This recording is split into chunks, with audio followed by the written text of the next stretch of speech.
राजनीति में दौर है साम दाम दंड भेद के खेल का।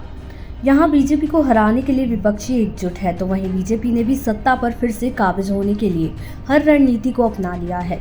हाल ही में जेल से बाहर आए दिल्ली के सीएम केजरीवाल एक के बाद एक ताबड़तोड़ रैलियां कर रहे हैं।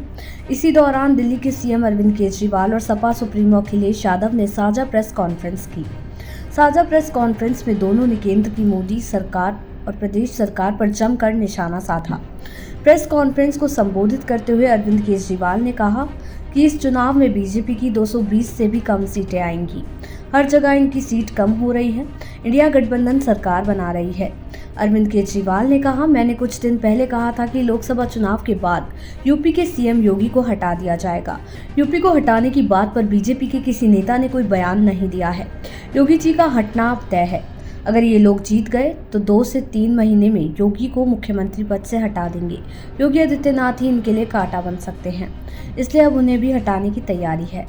केजरीवाल ने कहा, पिछले 4 से 5 महीनों से इन्होंने शोर मचाया है कि 400 पार का। लोगों ने पूछा 400 पार किस लिए चाहिए, तो इन्होंने नहीं बताया। बाद में लोगों ने अंदर से पता किया तो पता चला कि ये 400 सीटें इसलिए चाह रहे हैं क्योंकि ये आरक्षण खत्म करने जा रहे हैं, संविधान को तार-तार करना चाहते हैं। इनकी 220 सीट से नीचे आ रही हैं। बीजेपी की सरकार नहीं बन रही है, इंडिया ब्लॉक की सरकार बन रही है जो देश को प्रगति के रास्ते पर ले जाएगी।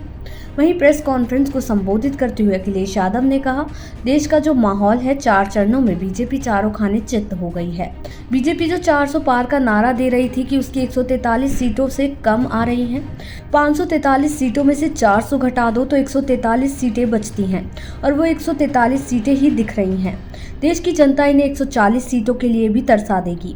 अखिलेश ने कहा, ये यूपी, पंजाब, हरियाणा और दिल्ली में उलझ जाएंगे। हमें संविधान बचाना होगा। बीजेपी की इस साजिश को आम लोग समझ गए हैं। इस बार बीजेपी की सबसे बड़ी हार होने वाली है।